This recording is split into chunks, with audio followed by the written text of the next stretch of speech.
श्री गुरुदेव दत्त। कल की रुद्र भगवान भी क्या गेम खेल रहे हैं। लगता है इस बार शकुनी को अपने पास ही बिठा दिया है। जो नाटों का संगठन हुआ वो आज अमेरिका की स्वार्थ नीति के कारण वो टूटने के कगार पे आ गया। अमेरिका ने आज डिक्लेयर कर दिया कि वो ग्रीनलैंड किसी भी तरह लेके रहेंगे, या खरीद के, बातचीत करके, समझा के, नहीं तो फिर सैन्य बल यूज करके भी लेके ही रहेंगे।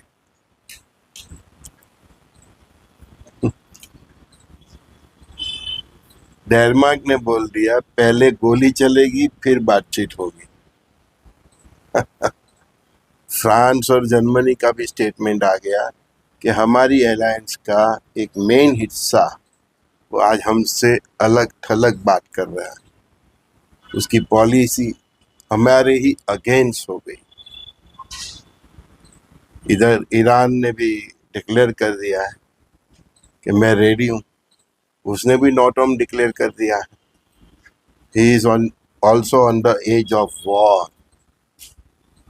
मेन इम्पोर्टेंट बात यह है कि आज ही पुतिन जो प्रेसिडेंट है रशिया के, उन्होंने भी लास्ट वार्निंग दे दी यूक्रेन को, आइडर सरेंडर कर लो नहीं तो फिर पूरे विनाश के लिए तैयार हो जाओ। और उसने आज एक ऑर्सेनिक मिसाइल से मतलब यूक्रेन के ऊपर अटैक भी कर दिया है। अभी तो 11 जनवरी आई नहीं। मैंने बोला था ना कि 6 दिसंबर से 6 मई तक का जो टाइम है वो ब्लास्ट ब्लास्ट ब्लास्ट का है। कहीं का दिमाग सटक गया कि सर क्या बोल रहे हैं, देखो क्या हो रहा है। यहाँ तक बोला था कि जन सैलाब रोड पे आएंगे, है ना। ईरान की पब्लिक रोड पे आए, यहाँ तक बोला था या तो धार्मिक रीजन होगा या पॉलिटिकल। तो ईरान की पब्लिक जो रोड पे आई, दोनों रीजन। एक तो उनको इस्लामिक शासन नहीं चाहिए, धर्म का एंगल आ गया, पॉलिटिकल भी आ गया। परमात्मा की वाणी है, सच ही ठहरी। शंका कुशंका तो हमें होती है क्योंकि हम मनुष्य जो रहे। कोई जगह तो बताओ जो शांति हो। भारत में भी, अभी दिल्ली में भी कितना चल रहा है, डिमोलेशन चल रहा है। तो किशन ने कहा अर्जुन से, न प्यार जता दुश्मन से, युद्ध कर तू युद्ध कर। तो अभी वो पोजीशन रेडी हो गई है जो हमारे गुरु महाराज, हमारे अवधूत और संतों ने हमें बताया था। क्या बताया था? जब आएगा बीसा न रहेगा ईसा मूसा। तो मिडल ईस्ट से लेके पूरा यूरोप और ये सब रेडी हो गए। अब देखो किसकी मिसाइल किधर गिरेगी वो भी समझ में नहीं आने वाला है। आपको मालूम है एक चीज, मैं एक बहुत इंपॉर्टेंट बात बताता हूँ। जैसे आदमी का जन्म होता है ना, तो उसी समय उसका मरण तय हो जाता है। इसी तरह ये मिसाइल का भी जो फैक्ट्री में जन्म होता है ना, तो उसी टाइम उसका यूज होने का टाइम डेट भी तय हो जाता है। ब्रह्मांड के नियम जड़ चेतन सब पे लागू पड़ते हैं। तो अब सब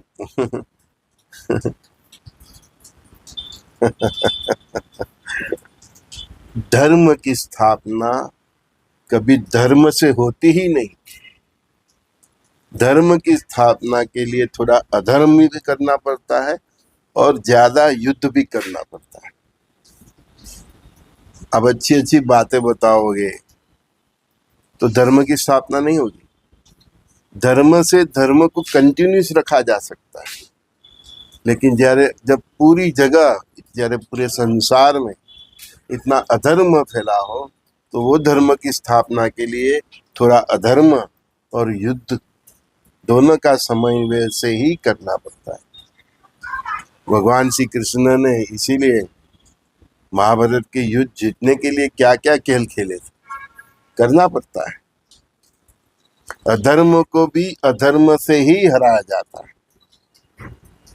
तो अधर्म को अधर्म से ही हराया जाता है, तो उस अधर्म का थोड़ा यूज भी करना पड़ता है, और युद्ध का जो हमारा टैलेंट है उसको भी यूज करना पड़ता है। सब ये सोच रहे थे ना, हाँ, कि रसिया विरुद्ध नाटो हो जाएगा।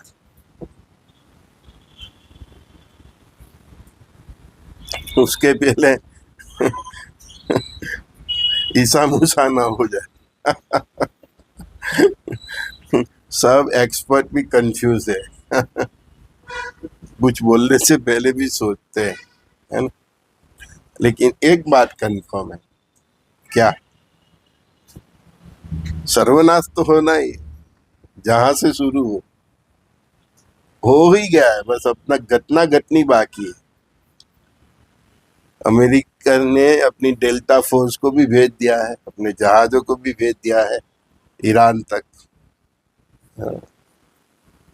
इजराइल भी एकदम रेडी है, ईरान भी अभी रेडी है। बस वो घड़ी और मुहूर्त परमात्मा को ही मालूम। लेकिन मैंने बताया था 11 जनवरी से और पिकअप पकड़ेगा। अभी तो ये 4 ग्रह की होती है ना, अभी 5 होगी उत्तरायण के बाद। हाँ, फिर उसके ऊपर तड़का पड़ेगा सूर्यदेव का ग्रहण का, फिर उसके ऊपर और तड़का पड़ेगा चंद्रदेव का ग्रहण का, फिर उसको और आग देगा मंगल राहु की युति, फिर उसको और चमकाएगा मंगल देव शनि देव की युति, और बाकी कुछ होगा उसके वो शनि देव मंगल पे दृष्टि करके करेंगे। दे धनाधन तक दिनादिन। बहुत परमात्मा बहुत खिलाड़ी है, ऐसे ऐसे ऊपर। आपको मालूम है ना, वो जो अर्जुन ने शपथ ली थी, तो सूर्यास्त होने को तो परमात्मा ने कैसा खेल कर दिया था। वो बोला सूर्यास्त हो गया, जयप्रकाश पास आ गया, मार दिया, बादल हटा दिया। बहुत खिलाड़ी है ये। और ये तो कल की और रुद्र की लीला। दोनों दोनों धुरंधर है।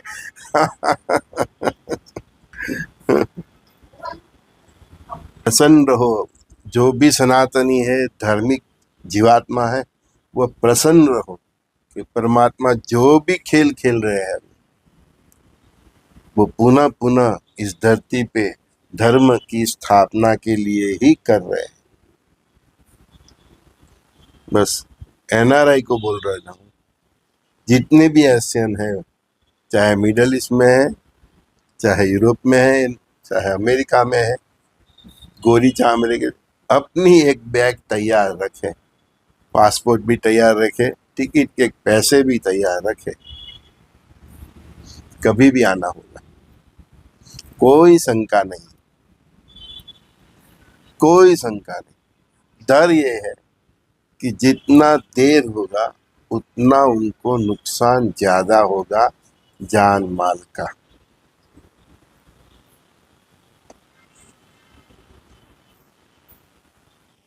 मैं सभी भारतीय अपने मित्रों को भी बोल देता हूँ, प्लान भी अभी रेडी कर दो। पैसों की बहुत जरूरत पड़ेगी, अनाज की पड़ेगी, आपकी दवाओं की पड़ेगी, घर खर्चे की पड़ेगी। फालतू के खर्चे मत करना, बहुत क्रिटिकल टाइम आ रहा है। बहुत बहुत बहुत बहुत पैसों की जरूरत पड़ेगी। घूमना जाना, शादी भी तो एकदम, शादी भी हो तो बिना, एकदम सिंपल निपटा दो। बहुत पैसा आपको बाद में पछतावा होगा। बिन जरूरी परचेज भी मत करो, बिन जरूरी कोई भी खर्चा, चाहे मकान हो, गाड़ी हो, कुछ भी, जो भी है, मेरी तो यही एडवाइस है कि 2032 तक जो भी है आपके पास रिसोर्सेस, बस उसमें ही अपनी जीवन नयिका चलाइए और अगले 2-3 साल तो बहुत फुक फुक पे चलिए, फिर आपको तो बाद में सब मालूम पड़ ही जाएगा, समझ गए। अभी आपको पिक्चर नहीं मालूम है कि क्या आ रहा है, इसलिए अगले 2-3 साल तो बहुत फूक फूक के चलो। इधर से बहता आएगा, मैं ये फ्लैट का हफ्ता भर दूंगा, बंगला का भर दूंगा, नहीं, सलवा जाओगे। 20 लाख की लोन ली तो 20 लाख का सोना है तभी लेना, और अपने पास पैसे रखो, 1-1.5 साल चले घर खर्चा रखो, अनाज रखो, बीमारी है तो दवाइयाँ रखो। शहर के बाहर दूर गांव में कुछ मकान जमीन खरीदो, बहुत वफा करेगी। संजय दस्ती का सभी दोस्तों को प्रणाम। श्री गुरुदेव दत्त।